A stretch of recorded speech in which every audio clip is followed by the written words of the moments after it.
예, 우리 옆에 있는 분들하고 인사 좀 나눌까요? 반갑습니다. 한 주 동안 안녕하셨습니까? 귀한 예배 자리에 오신 여러분들 주님의 이름으로 환영합니다.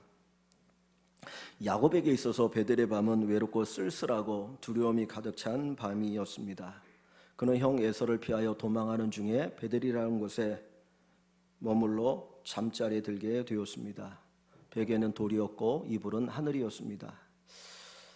아무도 그를 도와주지 못합니다. 그의 어머니는 야곱을 대신해 내가 저주까지 받겠다라고 말할 정도로 극진히 사랑했던 어머니입니다. 그런데 그 어머니도 베델의 밤에서는 아무 소용이 없었고 아무도 이 야곱을 도와줄 사람이 없었습니다. 적막한 가운데 날짐승들의 울음소리만이 들려옵니다. 언제 어디서 사자가 나올지 곰이 나올지 자기를 해칠 들짐승이 나올지 모르는 상황 속에서 이 야곱은 밤을 보내게 되고 잠자리에 들게 됩니다. 브엘세바에서 베델까지, 야곱이 살던 그 집 브엘세바 그 동네에서 베델까지는 60km가 됩니다. 60km를 하루 낮 사이에 걷는다라고 하는 쉬운 일이 아닙니다. 어떻게 보면 날았다라고 할 정도로 정신없이 자기 집을 떠나 베델에 이르렀습니다. 이 야곱은 여행하는 것이 아니었습니다. 도피하는 것입니다. 도망하는 것입니다. 형 에서가 자기를 죽일까 봐 자기 집을 떠나서 하란으로 자기 삼촌 라반의 집으로 가는 도중 밤이 되어서 이제는 잠자리에 들어야 되는 그런 상황을 베델에서 맞이합니다. 베델의 밤은 외롭고 쓸쓸하고 두려움이 가득 찬 밤이었습니다. 야곱이 이 베델의 밤을 맞이하게 되어진 이유는 한 가지, 장자의 복을 받고 싶었기 때문입니다. 야곱은 쌍둥이의 둘째로 태어났습니다. 형 에서 그리고 야곱이 태어났는데 그 얼마 안 되는 그 짧은 시간에 야곱의 운명은 둘째가 되어서 장자가 아니었습니다.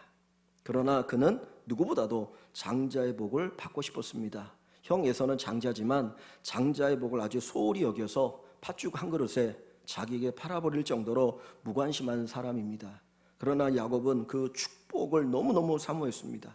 그가 태어날 때 하나님께서는 그 리브가에게 그 부모에게 큰 자가 작은 자를 섬길 것이다. 즉 다시 말하면 야곱이 장자의 복을 받을 것이라고 예언해 주셨습니다. 때가 되어서 이 야곱은 그 장자의 복을 받고 싶어서 어머니와 짜고 자기의 몸을 변장하고 아버지에게 가서 장자의 복을 받습니다.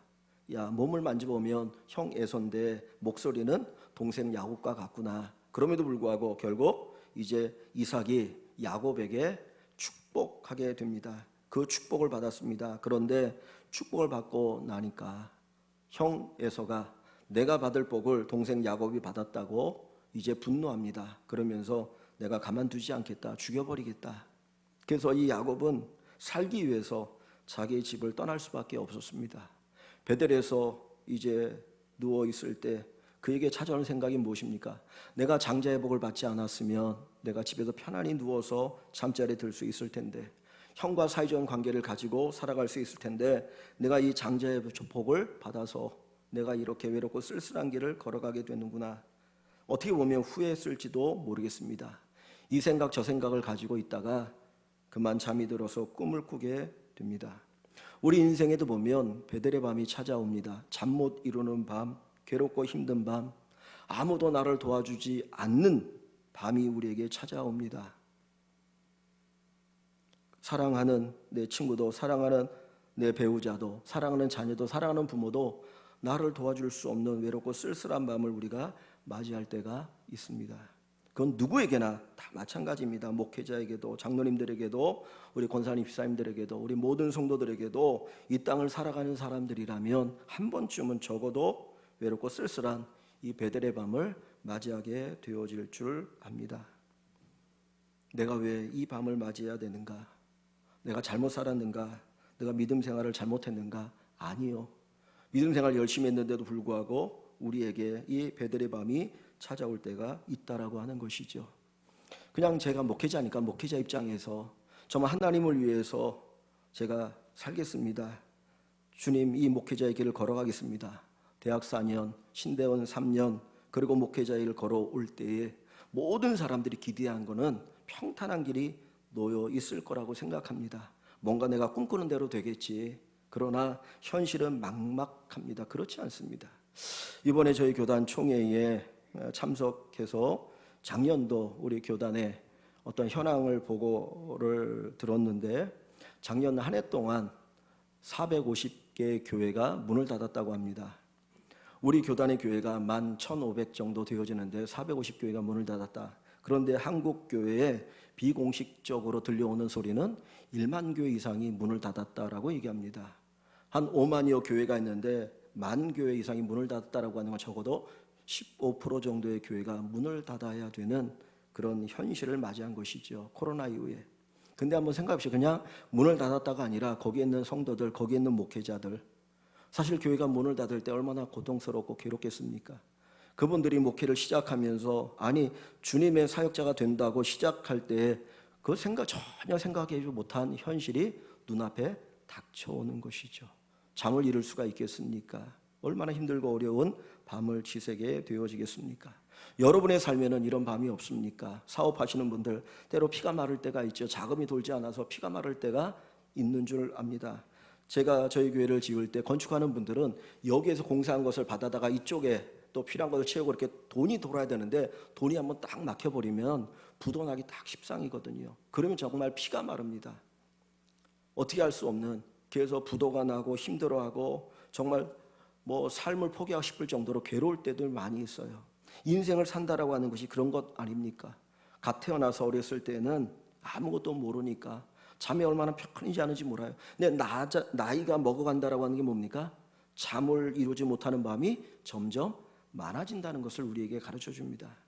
배우자 때문에, 자녀 때문에, 사업체 때문에, 직장 때문에, 인간관계 때문에 밤을 지새워야 되는 이 베델의 밤을 맞이하게 되어질 때가 많이 있다라고 하는 것이죠. 여러분 혹시 지금 베델의 밤, 정말 외롭고 쓸쓸하고 두려운 밤을 지새우고 있지는 않습니까? 그런데 놀라운 것은 이 베델의 밤이 외롭고 쓸쓸하고 두려운 것으로만 끝나는 것이 아니고 이 야곱에게 새로운 의미로 다가온다는 거예요.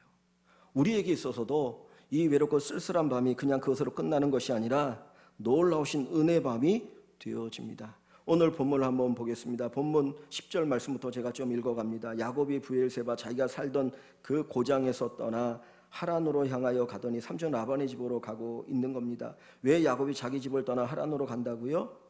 형 에서를 피해서 살기 위해서 목숨을 보존하기 위해서 도망가는 도피의 길이었습니다. 한 곳에 이르러 더 이상 갈 수가 없어서 한 곳에 이르러 해가 진지라 거기서 이제 유숙하려고 잠자리 들려고 한 곳에 돌을 가져다가 베개로 삼고, 여러분 돌을 베고 자는 게 쉽습니까?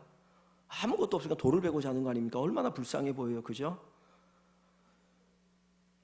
돌을 가져다 베개로 삼고 거기에 누워 자더니 하늘을 이불 삼아서 잠이 들었습니다. 그런데 정말 뒤치락뒤치락했겠죠. 잠이 금방 오겠습니까? 몸은 피곤하지만 이리 뒤치락 저리 뒤치락 정말 그렇게 하다가 어느 순간 자기도 모르게 잠이 들었습니다. 근데 12절에 보니까 꿈에 본즉 사닥다리가 땅 위에 서 있는데 그 꼭대기가 하늘에 닿았고 또 본즉 하나님의 사자들은 천사들을 얘기하죠. 그 위에 오르락내리락하고 또 본즉 여호와께서 그 위에 서서 이르시되, 지금 이 야곱에게 뭐가 보입니까? 여호와 하나님이 보이죠. 야곱은 이전에 한 번도 하나님을 만난 적이 없어요. 야곱은 자기 아버지를 통해서, 어머니를 통해서 또는 할아버지 아브라함을 통해서 하나님에 대한 이야기를 들었고 하나님의 약속을 들었고 하나님의 말씀을 들었지만 직접 자기 자신은 하나님을 만난 적이 없습니다. 그런데 이 야곱이 외롭고 쓸쓸한 밤, 두려움이 몰려오는 그 베델에서 그 밤에 하나님을 만나는 축복을 경험하게 됩니다.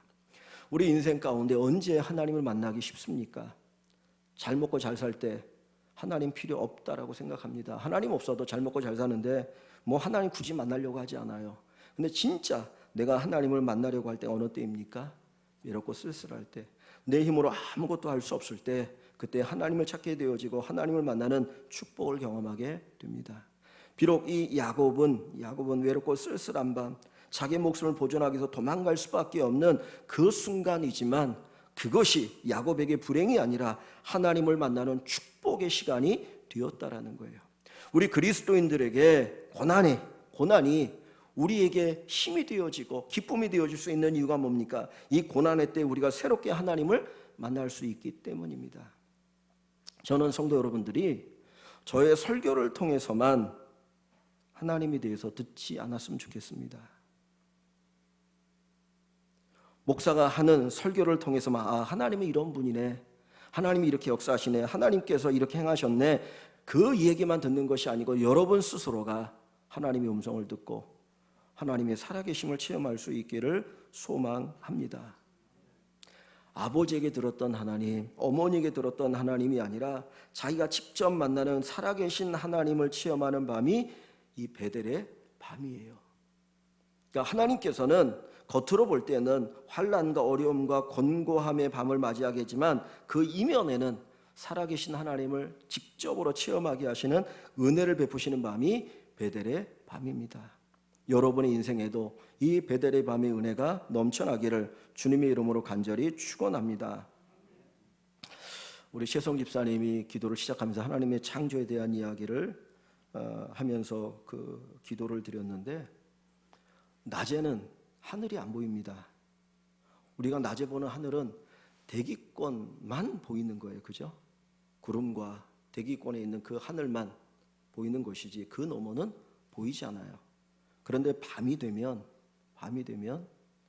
진짜 저 우주에 있는 하늘이 보이기 시작합니다. 별들이 보이기 시작합니다. 그 별이 초롱초롱 빛나는 것을 보게 됩니다. 낮에는 안 보여요. 낮에는 아무것도 없는 것 같아요. 그냥 구름만이 떠다닐 뿐. 그냥 하늘은 푸르구나. 그런데 밤이 되어서 하늘을 우러보면 거기에 어마어마한 별들이 있는 것, 하나님 창조하신 엄청난 세계가 있는 것을 우리가 보게 됩니다.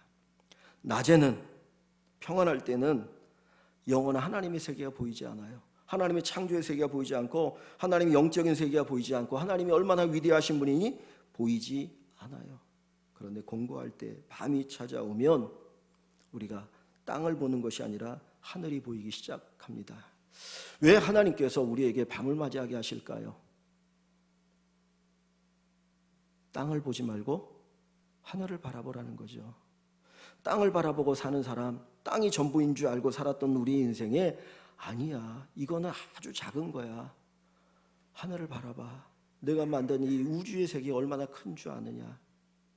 어딘가에 하나님께서 새롭게 하시는, 우리를 위하여 준비하신 영원한 하나님의 나라가 오게 되어질 것인데, 그것을 바라보라고, 그것을 바라보도록 우리의 눈을 땅에서 하늘로 들어 올리시는 과정이 베델의 밤입니다.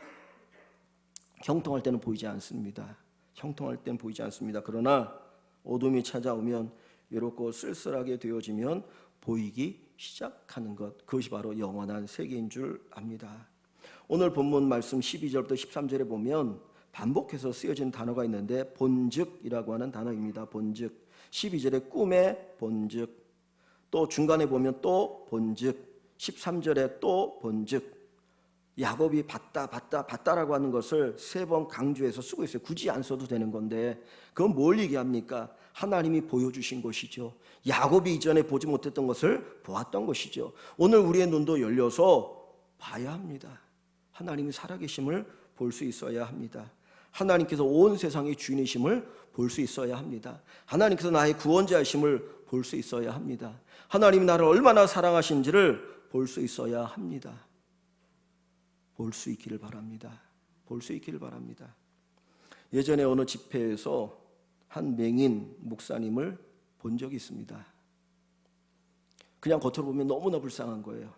저는 맹인이 이 세상에서 가장 불쌍하다고 생각하고 사는 사람입니다. 인간의 감각의 70%가 눈으로 들어온다는데, 눈이 감겼을 때 얼마나 답답할까. 그 총신대학교 총장님도 맹인이시거든요. 근데 그 맹인 목사님이 다른 목사님들을 위해서 기도해 주시면서 하는데, 내 육의 눈이 감기고 나니까 영의 눈이 띄었습니다. 그런 이야기를 하더라고요. 이 세상의 눈이 감겨야 영적인 하나님 나라의 눈이 열릴 수 있다는 거예요. 지금 하나님께서 야곱에게 세상의 눈을 감기시는 거 아닙니까? 그리고는 어디에 눈을 열어요? 하늘의 눈을 열게 하시는 거예요. 영원한 세계를 바라볼 수 있는 눈을 열어주시는 것입니다. 형통한 날에 볼 수 없는 것들을 곤고한 날에 하나님이 보게 하십니다. 우리 인생의 곤고한 날이 다가올 이유가 어디에 있어요? 하나님 우리를 사랑하지 않아서? 아니요. 더 영원한 세계를, 더 진짜 참 세계를 보게 하시도록 한쪽으로 감기시고 한쪽으로 열게 하시는 주님의 은혜가 있는 것을 우리가 꼭 기억할 수 있기를 간절히 소망합니다. 이 야곱의 눈에 하나님이 보입니다. 하나님이 찾아오셨습니다. 하나님이 자기 자신을 보여주십니다. 하나님을 봅니다. 욥이라고 하는 사람이 욥기서에서 이런 고백을 합니다. 욥은 동방의 의인이라고 했어요. 그는 부자이기도 하고 하나님 잘 믿었던 사람이거든요. 그런데 하루 사이에 그냥 한날 한시에 10 자녀가 그냥 집이 무너지면서 죽어요. 그리고 자기의 모든 재산들이 약탈을 당하거나 하늘에서 천둥 번개가 치면서 다 불타서 죽어버리고 자기의 몸에 종기가 나서 정말 기아장으로 자기 몸을 긁으면서 하루하루 살아가는 고통의 순간을 보내게 됩니다. 그러다 보니까 하나님을 향하여서 내가 거룩하고 진실되게 살았는데 왜 나에게 이런 고난이 다가옵니까? 원망하기도 합니다. 그런데 그 욥기서 맨 마지막에 가보면 욥이 이런 이야기를 합니다. 그 모든 과정을 겪고 나서 그가 하는 이야기가 전에는 귀로 들었던 신앙인데 이제는 눈으로 보는 신앙이 되었습니다. 즉 이 이야기는 전에는 간접적인 신앙이었는데 이제는 직접적으로 하나님을 만나는 신앙을 갖게 되었습니다. 누군가를 통해서 하나님에 대해서 듣는 것이 아니라 여러분 스스로가 살아계신 하나님을 체험하는 귀한 축복이 있기를 주님의 이름으로 간절히 축원합니다. 이제는 아버지 이삭으로부터 듣는 신앙 아니고 할아버지 아브라함으로부터 듣는 신앙이 아니고 하나님으로부터 말씀을 듣는 축복의 신앙이 되었습니다. 하나님의 음성이 들려지기 시작합니다. 자, 13절을 다시 한번 봅니다. 또 본즉 여호와께서 그 위에 서서 이르시되라고 하는 건 뭐예요? 하나님이 말씀하시는 거잖아요. 하나님께서 야곱에게 말씀하시고 야곱은 그 하나님의 음성을 듣게 되는 거죠. 하나님의 음성을 듣는 자가 되었습니다. 하나님의 음성을 들었어요. 이전에는 아버지를 통해서 어머니를 통해서 하나님의 말씀을 들었는데 이제는 직접 자기가 하나님의 음성을 듣는 체험적인 신앙이 되었던 것입니다. 그런데 하나님께서 뭐라고 말씀하십니까? 13절에서 15절 말씀 우리 한번 같이 읽습니다. 13절도 15절 야곱에게 주시는 하나님의 음성이 오늘 우리에게 들려주시는 하나님의 음성인데 자 우리에게 하나님이 뭐라고 말씀하시는지 한번 들어볼까요? 같이 봅니다. 또 본즉 여호와께서 그 위에 서서 이르시되 나는 여호와니 너의 조부 아브라함의 하나님이요 이삭의 하나님이라 내가 누워있는 땅을 내가 너와 네 자손에게 주리니 내 자손이 땅의 티끌같이 되어 내가 서쪽과 동쪽과 북쪽과 남쪽으로 퍼져나갈지며 땅의 모든 족속이 너와 내 자손으로 말미암아 복을 받으리라. 내가 너와 함께 있어 내가 어디로 가든지 너를 지키며 너를 이끌어 이 땅으로 돌아오게 할지라. 내가 내게 허락한 것을 다 이루기까지 너를 떠나지 아니하리라 하신지라. 저는 이 음성을 직접 들으면 그 자리에 무릎 꿇고 펑펑 울 것 같아요. 외롭고 쓸쓸하고 아무도 나를 도와줄 수 있는 사람이 없는데 하나님이 내게 찾아오셔서 이 말씀을 주시면 그냥 그 자리에 무릎 꿇고 하나님 감사합니다. 내가 뭔데 나에게 이런 은혜의 말씀을 주십니까? 이런 음성을 들려주십니까? 아마 그냥 그 자리에서 하염없이 눈물을 흘릴 것 같습니다. 근데 야곱이 이 음성을 듣습니다. 이 음성을 듣습니다. 얼마나 행복할까요? 하나님의 음성이 들려올 때 하나님 말씀이 들려올 때 그는 얼마나 행복했을까요? 오늘 우리에게도 이 하나님의 음성이 들려오는 귀한 축복이 있기를 원합니다. 세상의 소리가 아니고 사람의 소리가 아니고 하나님의 음성이 들려오는 그런 축복을 경험하시길 원합니다. 내가 네 인생의 주도권을 잡고 너를 인도할 거야. 두려워하지 마. 걱정하지 마. 내가 네 인생 책임질 거야. 비행기가 아무리 커도 기장이 그 비행기를 운행하지 않으면 비행기는 그 자리에 있을 수밖에 없어요. 하나님께서 우리 인생을 컨트롤하셔야 복된 인생을 살아가게 되어질 줄 믿습니다. 오늘 본문을 다시 한번 봅니다. 여기 보시면 하나님께서 자기를 어떻게 소개하십니까? 13절 보면 또 본즉 여호와께서 그 위에 서서 사닥다리 위에서 하늘과 땅이 연결되어진 사닥다리 위에서 하나님 말씀하셔요. 나는 여호와니. 이 여호와라고 하는 하나님의 이름을 이야기합니다. 모세가 뒤에 가서 나중에 하나님의 이름을 부를 때 내가 여호와다. 스스로 있는 자다라고 표현을 하시죠.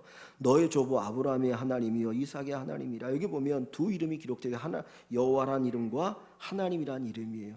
제가 설교할 때마다 누누이 이야기하지만 여호와라고 하는 이름은 약속하고 그 약속을 지키시는 하나님의 마음을 표현합니다. 내가 너에게 약속을 좀 반드시 이룰 거야. 그걸 얘기하는 것이고, 하나님이라고 하는 것은 절대자, 전능하신 자, 뭐 이런 의미가 담겨 있는 거예요. 그러니까 내가 너에게 약속하고 그 약속을 반드시 이룰 전능한 하나님이 나다라고 이야기하는 겁니다. 그 이야기를 야곱이 들었습니다. 그리고 나서 하나님 뭘 얘기합니까? 크게 두 가지를 얘기하며, 세 가지를 얘기하면, 내가 누워있는 땅을 내가 너와 내 자손에게 주리니, 땅에 관한 이야기라고 했어요. 그죠? 땅을 너에게 줄 거예요. 사람이 살려면 땅이 있어야 되잖아요. 그죠? 땅이 있어야 되지 않습니까? 자, 14절에 내 자손이 땅에 티끌같이 되어 자손의 번성을 얘기합니다. 내가 서쪽과 동쪽과 북쪽과 남쪽으로 퍼져갈지며. 첫째는 땅과 두 번째는 자손에 관한 이야기라고 했어요. 이건 뭐냐면 번성, 번영을 얘기하는 겁니다. 그죠? 이 야곱은 사실 요때 결혼하지도 않은 나이예요. 결혼하지도 않았어요. 60세가 되었는데 결혼하지 않고 외롭고 쓸쓸하게 살아가고 있는 것인데, 하나님께서 야, 내가 너를 번성하게 할게. 번성하게 할게. 이 당시에 최고의 축복이겠죠. 그리고 나서 두 번째로 하나님 말씀하는 게 뭡니까? 14절 중간에 땅의 모든 족속이 너와 내 자손으로 말미암아 복을 받으리라. 제가 성경에서 가장 좋아하는 구절이 이 부분입니다. 하나님이 아브라함에게 말씀하셨고 이삭에게 말씀하셨고 또 야곱에게 똑같이 말씀하셔요.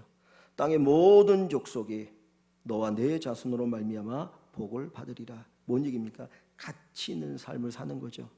여러분, 대통령 되는 게 중요한 게 아니고 대통령이 되어서 얼마나 국민들을 행복하게 하느냐가 중요한 거 아닙니까?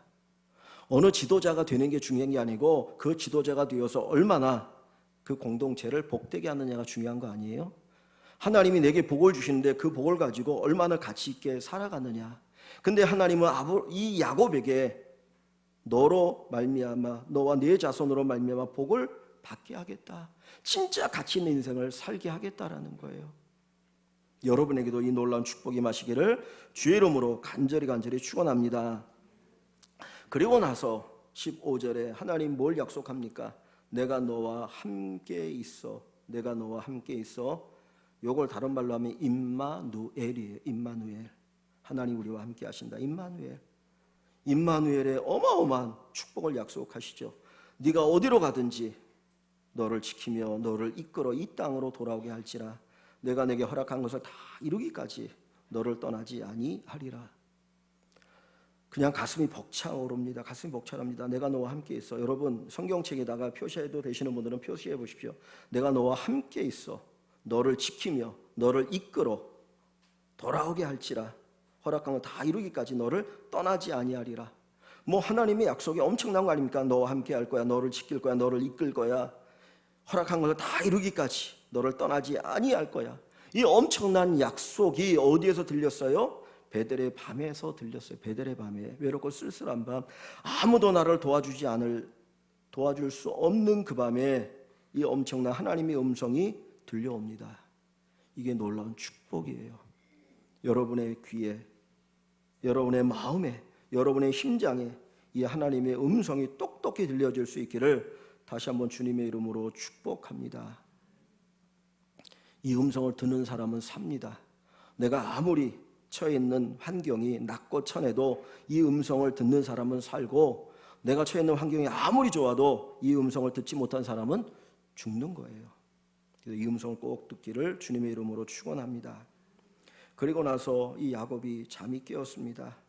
너무 놀랐습니다. 야, 어떻게 이 엄청난 꿈을 내가 꿀 수가 있고 이 하나님의 음성을 들을 수가 있을까? 감격했죠. 한쪽으로는 두려움, 하나님을 향한 경외감이 일어나기 시작합니다. 그래서 16절에 보면 야곱이 잠이 깨어 이르되 여호와께서 과연 여기 계시거늘 내가 알지 못하였도다. 이게 뭡니까? 나 혼자라고 생각했어요. 나 혼자라고. 내가 외롭고 쓸쓸하게 정처 없이 떠나가야 되는구나 그랬는데, 자기가 혼자가 아니라 누구와 함께 하십니까? 하나님이 함께 하시는 거예요. 허벌판에도, 나 혼자 있는 그 허벌판에도 하나님이 거기에 함께 하시는 거예요. 그걸 깨닫고 나니까 이 야곱이 감격합니다. 그래서 고백하기를 17절에 이에 두려워하여 이르되 두렵도다 이것이요 이것은 다름 아닌 하나님의 집이요 이는 하늘의 문이로다. 그 허벌판이 뭐가 됩니까? 하나님의 집, 하늘의 문이 됩니다. 하나님이 계시는 곳, 하나님이 영광을 받으시는 곳이 되어져요. 그래서 19절에 보면 야곱이 그 땅의 이름을 뭐라고 짓습니까? 이름을 짓나요? 그곳 이름을 베델이라 하였더라. 이 성의 옛 이름은 루스더라. 루스라고 하는 그 지명을 가지고 있는 곳이거든요. 루스는 어떤 그 나무 이름이에요. 나무 이름. 그런데 야곱이 그 지역의 이름을 뭐라고 지어요? 베델이라고 지었어요. 베델이라는 뜻이 뭡니까? 거기 각주를 보시면 하나님의 집 그랬어요. 벳 하면 이건 집이라는 의미고요. 엘 하면 하나님이에요. 그래서 하나님의 집이다. 하나님 집. 여기가 하나님의 집이네. 여기서 하나님을 만나네. 여기서 하나님의 은혜를 체험하네. 이것이 바로 야곱의 고백입니다. 여러분, 우리가 집, 가정 하면 떠오르는 게 뭡니까?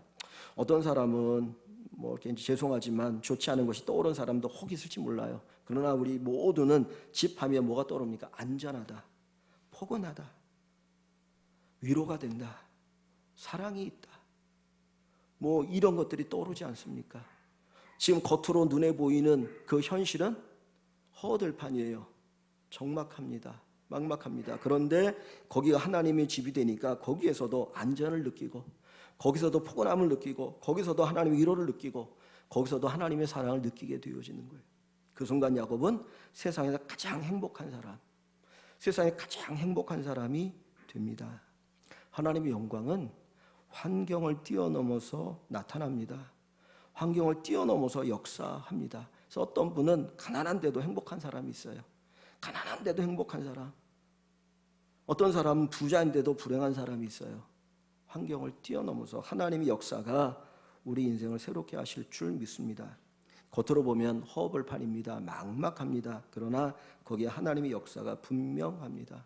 그래서 훗날에 야곱은 이 베델에서 다시 하나님의 은혜를 체험합니다. 야곱이 삼촌 라반의 집에서 20년 동안 살다가 돌아오게 되어지죠. 근데 그 야곱에게 숙제는 뭐였습니까? 지금 형을 피해서 도망가는데 형을 다시 만나는 것이 야곱의 숙제였거든요. 근데 하나님이 은혜를 주셔서 형과 눈물을 흘리면서 화해를 합니다. 그리고 형이 떠나갑니다. 그런데 야곱은 하나님 앞에 여기 21절, 22절에 보면 내가 여기 와서 다시 하나님 앞에 예배를 드리겠어요 약속해놓고는 여기 오지 않아요. 부자가 되니까 그 양떼 소떼를 먹기 위해서 세겜이라고 하는 곳에 머물러요. 그러다 거기에서 가정적으로 큰 어려움을 당하게 됩니다. 그때 하나님이 베델로 올라가라. 너 나와 약속했던 베델로 올라가라. 그래서 베델에 다시 올라와서 하나님의 은혜로 그 모든 것들이 회복되어지는 은혜를 경험합니다.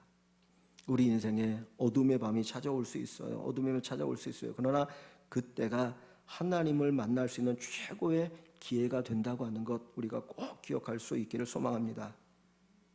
하나님은 역설적인 하나님이셔요. 이게 뭐냐면 우리가 생각하는 것과 정반대일 수 있다는 거예요. 인간의 눈으로 보면 실패인데 하나님의 눈으로 보면 성공이라고 말하셔요. 예수님 십자가 달려 죽었잖아요. 세상의 사람들이 다 손가락질하지 않습니까? 그리고 네가 진짜 능력 있으면 내려와 보라고 얘기합니다. 세상의 눈으로 바라본 성공은 예수님이 십자가에 달렸더라도 기적적으로 십자가 위에서 내려왔어야 돼요. 그러면서 짠하고 뭔가를 보여줬어야 돼요. 그런데 예수님은 그렇게 하지 않으셨고 능력 있음에도 불구하고 십자가에서 무기력하게 달려 죽으셨어요. 세상의 눈으로 보면 실패예요. 그래서 세상에 멸망하는 자들에게는 십자가의 도가 미련하게 보이는 거예요.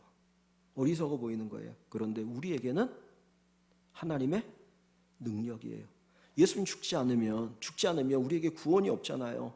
예수님의 생명으로 우리가 구원받아야 되는데 예수님의 생명을 내어주지 않으면 우리에게 구원이 없거든요. 그러니까 세상의 눈으로 보면 실패처럼 보일 수 있어요. 목회 현장에서 제가 목사니까 이런 얘기합니다. 목회 현장에서 보면 실패처럼 보일 수도 있지만 하나님 보실 때 그게 성공으로 보시는 경우가 많이 있다라는 거예요. 제가 예전에 한 번도 말씀드렸는데 어떤 분이 저희 교회에 나오셔서 한동안 나오시면서 저한테 하는 얘기가 목사님이 성공한 것 같아요. 왜? 교회를 지었으니까.